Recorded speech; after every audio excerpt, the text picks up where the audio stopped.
Hi and welcome to my podcast, the Fertility, Motherhood and Wellness Show, True Stories with Dr. Rajeev. Through this podcast, I will be dealing with issues related to fertility, safe motherhood practices, as well as women's health. Today's podcast is entitled 10 Essential Investigations in the First 3 Months of Pregnancy. Pregnancy is really the most wonderful news a woman, a couple can receive. But with great news comes great responsibility. Responsibility of bringing a healthy child into this world. So, how do we do that? If the couple has had a preconception counseling done, then we know that both have been screened for basic disorders and the lady was primed for a healthy and safe pregnancy. However, if the couple did not receive any such consults or investigations, then an unhealthy environment may prevail inside of her. The next question then obviously is, why is it so important to get tests done that early in pregnancy? Why can't we do these tests once the pregnancy settles down? So when the pregnancy first gets detected after a missed period, the embryo or forming baby is already about 2 weeks old. The first 3 months of pregnancy is the time of what we call organogenesis. That is, when most of the vital organs of the baby are forming. Now, common sense thus states that if there is something unhealthy in your body environment at this time, it can negatively and permanently affect your child. Secondly, that unfriendly environment can also increase chances of miscarriage. And last but not the least, certain deficiencies in early pregnancy can also increase chances of complications for the mother during late pregnancy. So let's discuss the 10 investigations that I feel are essential once your pregnancy has been confirmed with a positive beta-HCG. Number 1, hemoglobin. It's very important that you start pregnancy with a good hemoglobin level. We know that the role of hemoglobin is to carry oxygen to the various parts of the body, and thus, with its deficiency, the small embryo growing inside of you can be deprived of good oxygen supply. And since the blood supply or blood volume is set to increase by about 1.5 times in pregnancy, owing to the great needs for the mother as well as for her baby, there is obviously going to be more hemoglobin required to be produced. Although it is not mandatory, it also makes sense to check for ferritin levels. Now, ferritin gives us a clue about the iron stores. Now, iron is an essential ingredient in the manufacture of hemoglobin. So, even if the hemoglobin levels are normal, but the iron stores are low, we know that in due course of time, when the iron stores get depleted, the hemoglobin levels will start to fall. So, point number 1, remember, is hemoglobin. Point number 2, there are some women who are genetically having low hemoglobin. Now, thalassemia is the most common blood genetic disorder in our country. It might be of the major variety or the minor variety. If it is major, then it is incompatible with life unless the person undergoes repeated blood transfusions, sometimes even weekly. In the minor variety, the only complaint the person will have is that the hemoglobin always keeps low, maybe around 10 or so. So sometimes, as doctors, when we see hemoglobin reports of that and we ask the patient, does your hemoglobin always remain low? And the patient says, yes, my hemoglobin never goes above 10. Then we know that this patient might have a higher chance of having thalassemia. So this person with thalassemia will go right through life without a single problem. Trouble starts when two people who both have thalassemia minor get married. And then there is a 25% chance of having a child with the major variant that now becomes incompatible with life. I hope I made myself clear. So I once had a couple who had a love marriage and they both only discovered during pregnancy that they both had the minor variant. Luckily for them, the child escaped with a minor variety of thalassemia. A simple blood test can tell us about thalassemia, and it makes every sense to test for it during early pregnancy itself. So point number 2 becomes test for thalassemia. Point number 3, blood group. We all know it's important to know the blood group, but why is it important to know it in the first 3 months itself?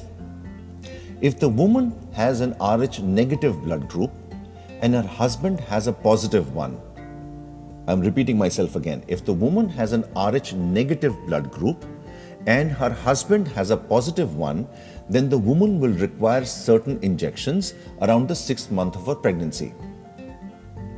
But she will require the same injection in the first month as well if she has any spotting or bleeding in that time. And if she doesn't get that injection because the blood group wasn't tested, then in the future, her future pregnancies could get complicated. So, testing for blood group is point number 3. Point number 4, blood sugars. I can't emphasize enough the importance not only of testing sugars in the first 3 months of pregnancy, but also of doing it the right way. I'm not going to elaborate this here since the subject is so important that it deserves a separate episode by itself on gestational diabetes. Point number 5, thyroid abnormalities. Any disorder of the thyroid gland can result in miscarriages in the first 3 months, improper brain development in the baby, and abnormal weight gain or loss for the mother. Thus, obviously, it makes sense to find out the thyroid gland status at the earliest. This is exactly when, although in the non-pregnant state, if one has TSH values below say 10 milli-IU per liter and doesn't have any symptoms, he or she does not require any treatment. The point I'm trying to make is, if in the non-pregnant state you have a thyroid problem but do not show any manifestations of the disease, we call it subclinical hypothyroidism, and you may not require any treatment although your TSH values are high or low, as long as it is within a certain level. But if the same lady is trying to conceive or is pregnant, the value must necessarily be between 2.5 and 3.5 milli international units per liter. Coming to point number 6, vitamin D. Now we all think that vitamin D is important for bones, but it's also important for pregnancy. So one study done in rural North India, and mind you, in rural India, exposure to sunlight is aplenty. 88.6% of adolescent women, 74% of pregnant women, and 94% of babies born to such mothers had vitamin D deficiency.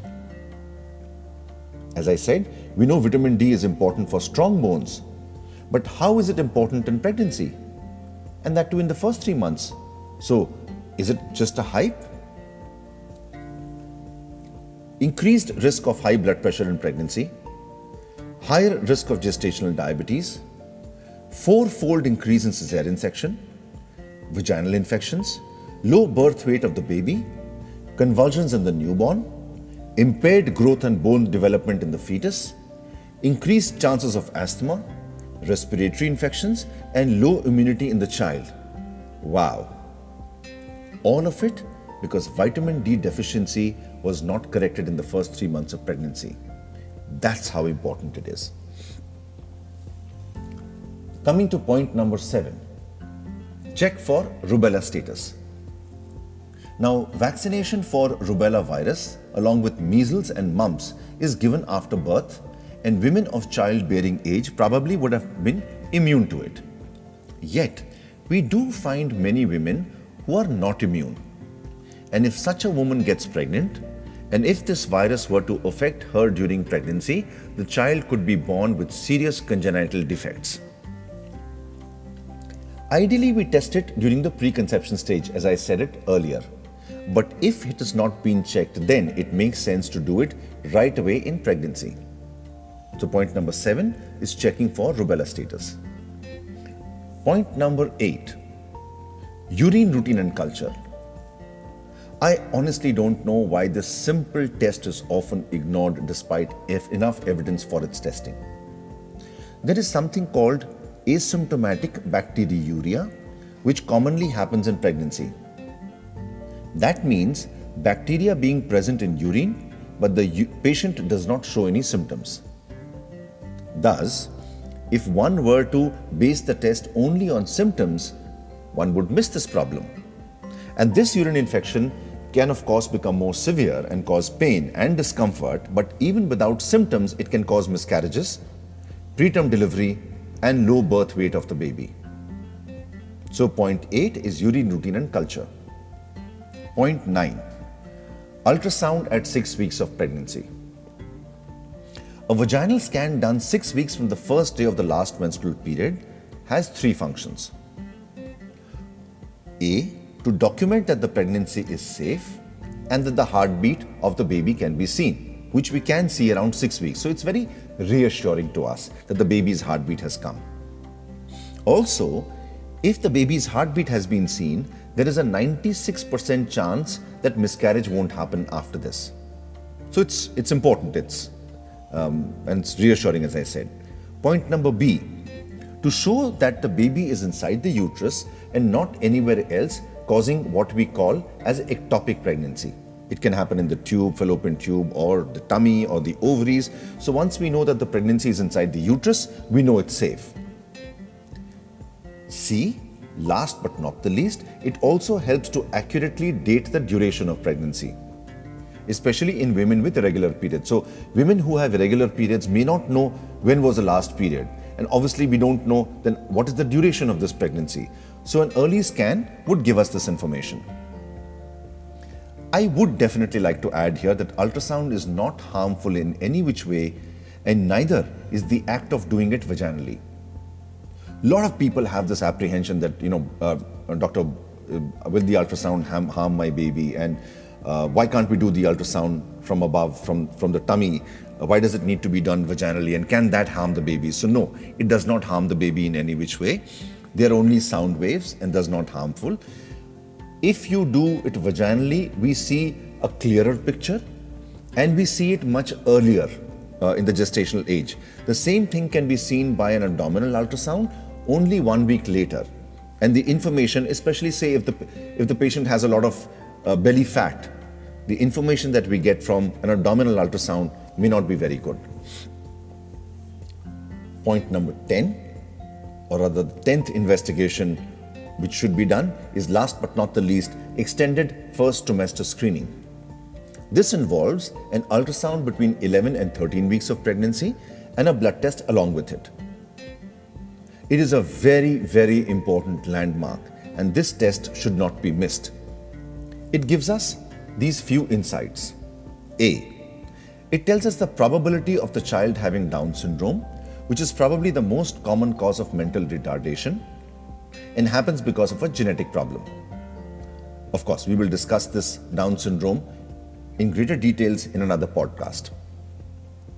Point B, a good sonologist using an excellent machine can always start telling you if the baby's heart and brain are going to be normal. Although the scan is better done between 18 and 22 weeks, but even at this early stage, one can get hints. And point number C, through the associated blood test, we can also predict what are the chances of this mother developing high blood pressure later in pregnancy. And if indeed the risk does come high, we have ways and means of mitigating this risk and ensuring a safe pregnancy. So you see, while on one hand, you may feel that this is a normal natural conception for you, and why is this doctor asking for so many tests? There are strong reasons behind that decision. The tests will ensure that you have a smooth and hopefully uncomplicated pregnancy and give your child the healthy development and safe entry into this world which he or she deserves. So I will quickly run over those 10 points once again. Point number 1 is hemoglobin. Point number 2 is test for thalassemia. Point number 3 is blood group. Point number 4 is blood sugars. Point number 5 is thyroid abnormalities. Point number 6 is vitamin D. Point number 7 is checking for rubella status. Point number 8 is urine routine and culture. Point number 9 is ultrasound at 6 weeks of pregnancy. And point number 10 is the extended first trimester screening for Down syndrome, for genetic problems, as well as for figuring out the chances of developing blood pressure later on in pregnancy. That, my friends, brings me to the end of yet another podcast episode. I hope you enjoyed listening to it as much as I enjoyed making it. If you get a chance, do look up my website www.drrajeevagarwal.co.in and the associated blog. I also have a YouTube channel in my name.